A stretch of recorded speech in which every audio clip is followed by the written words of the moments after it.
அனுமதி பெறாமல் கிட்டத்தட்ட கிரஷர்கள் 350 இயங்கிக் கொண்டிருக்கிறது. அரசு அனுமதி பெற்ற கிரஷர்கள் வெறும் 25 தான்.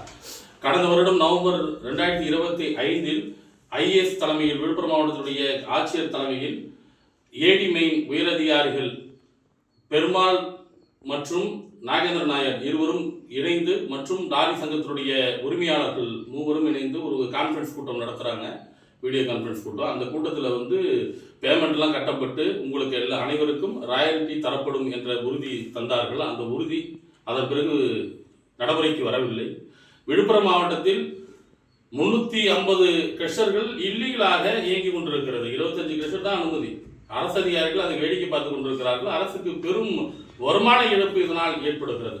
அது மட்டும் இல்லாமல் தமிழகத்தில் மொத்தம் 4000 கிரஷர்கள் இருக்கிறது. அதில் 1445 மட்டும்தான் அரசு அனுமதி பெற்றது. மற்ற 2555 கிரஷர்கள் இல்லீகலாக அரசு அனுமதி பெறாமல் அரசு அதிகாரிகளுடைய ஆசீர்வாதத்தால் நடந்து கொண்டிருப்பதாக நாங்கள் அறிகிறோம்.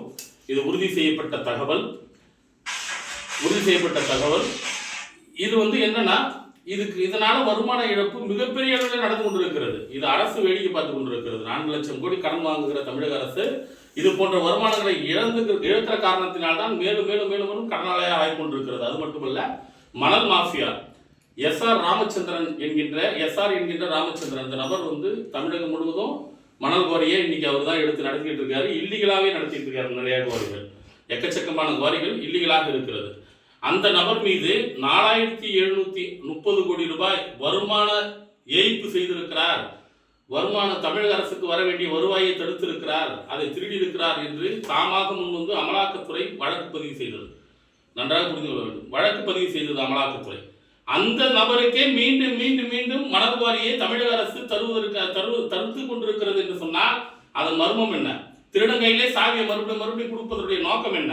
வருவாய் இழப்பு. இப்படியான எல்லா விடயங்களையும் வருவாய் இழப்பு ஏற்படுத்தி கொண்டே இருந்தால் தமிழக அரசு கடலில் தான் மூழ்கி போகும். இது முழுக்க முழுக்க மக்கள் நலனுக்காக பயன்பட வேண்டிய தொகைகள். ஆனால் வெளிப்படையாகவே நான் திருடன்றதான் சாவி கொடுப்பேன், உங்களால் என்ன பண்ண முடியும் என்பது போல தமிழக முதல்வருடைய கவனத்திற்கு செல்லாமல் அரசு அதிகாரிகள் தவறான தகவல்களை கொடுத்து கொண்டே இருக்கிறார்களோ என்ற ஐயமும் எங்களுக்கு இருக்கிறது. அமலாக்கத்துறை குற்றவாளி இவரால் 4730 கோடி ரூபாய் புகாரின் அடிப்படையில் அல்ல, தாமாக முன்வந்து வழக்கு பதிவு செய்த ஒரு நபர் மீது அவருக்கு மீண்டும் அனுமதி கொடுக்குறீங்க, இன்னும் கொஞ்சம் திருடலாம் அப்படின்னு இந்த கவர்மெண்ட் அனுமதி கொடுக்கிறது. இதெல்லாம் உடனடியாக தடுத்து நிறுத்தப்பட வேண்டும். அது மட்டும் இல்ல, 2 விதமான திருட்டு நடக்கிறது. என்னவென்றால், ஆற்றிலிருந்து எடுத்து ஒரு பிரைவேட் செக்டர்ல கொட்ட வேண்டியது, அங்கிருந்து மறுபடியும் லாரிக்கு ஏற்ற வேண்டியது. இதில் தான் எங்களுக்கு மிகப்பெரிய சந்தேகம் இருக்கிறது. மீண்டும் மீண்டும் வருவாய் இழப்பு தான் இதனால் நடக்கும்.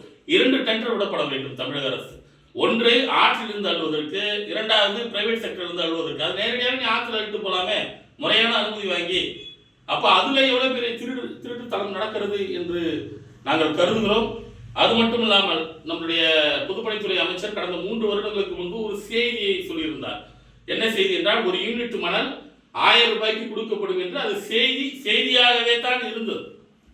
இதுல பெருமளவு ஏடி மெயின் உயரதிகாரிகள் பெருமாள் அவர்களும் நாகேந்திரன் நாயர் அவர்களும் பெருமளவில் எஸ்ஆர் நிறுவனத்திலிருந்து பெருமளவில் லஞ்சம் பெறுகிறார்கள், பெருமளவில் கோடிக்கணக்கில் லஞ்சம் பெறுகிறார்கள். இந்த பெருமாள் அவர்கள் மீதும் நாகேந்திர நாயர் என்பவர் அவருடைய குடும்பத்தார் அத்தனை பேருடைய சொத்து விவரங்கள் இதையெல்லாம் நாங்கள் சேகரித்துக் கொண்டிருக்கிறோம். இது தொடர்பாக மிக விரைவில் அமலாக்கத்துறைக்கு முறையாக நாங்கள் தகவல் தெரிவித்து அவர் மீது சட்ட நடவடிக்கை எடுக்கப்படும். அது மட்டும் இல்லாம உடனடியாக திருடங்கையில் இருக்கிற சாவியை வாங்கி அரசே ஏற்று நடத்துங்க. அப்பதான் மக்கள் இந்த மணல் தட்டுப்பாடால கிரஷர்ல டெஸ்ட் பவுடர் கலந்து அது எம்சாண்ட் விற்கிறானுங்க.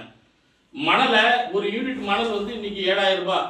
கவர்மெண்ட் என்ன சொன்னாலும் கேட்க மாட்டாங்க. 4500 ரூபாய்க்கு கவர்மெண்ட் கொடுக்க சொன்னாலும் கவர்மெண்ட்டுக்கு இதுக்கு சம்பந்தம் இல்லாத மாதிரி இப்ப நீ என்ன சொல்றது நாங்க என்ன கேட்கறதுன்ற ரீதியில தான் அரசு அதிகாரிகள் செயலாற்றி கொண்டிருக்கிறார்கள். இது எப்படி இருக்குன்னா, நீங்க தாங்க தெரிஞ்ச தவறுகளை அங்கீகரிக்கிறோம், தெரிஞ்ச இந்த அரசு தவறுகளை அங்கீகரித்துக் கொண்டிருக்கிறது. இது உடனடியாக தடுக்கப்பட வேண்டும். அப்படி தடுக்கவில்லை என்று சொன்னால், இப்போது புதுசாக குவாரிகள் ராணிப்பேட்டை மாவட்டம் சக்கரநல்லூரில் ஒரு குவாரியும், தஞ்சாவூர் மாவட்டம் நடுப்படுகையில் ஒரு குவாரியும், நாமக்கல் மாவட்டம் நன்சை இடையார் இந்த பகுதியில் ஒரு குவாரியும் இப்போ திறக்க போறாங்க. தை 1 நல்ல நாள் பார்த்து, திருடத்துக்கு நல்ல நாள் பார்த்து இந்த எஸ்ஆர் நிறுவனம் திறக்கிறது. அதனால இது உடனடியாக நிறுத்த வேண்டும். அப்படி நிறுத்தவில்லை என்று சொன்னால் இந்தியாவின் மிகப்பெரிய சங்கமான சட்ட உரிமை நீதி பாதுகாப்பு சங்கம் போராட்டங்களை முன்னெடுக்கும். அது மட்டும் இல்லாமல் உயர்நீதிமன்றம் மற்றும் உச்சநீதிமன்றத்தில் வழக்கு பதிவு செய்வதென முடிவெடுத்திருக்கிறோம்.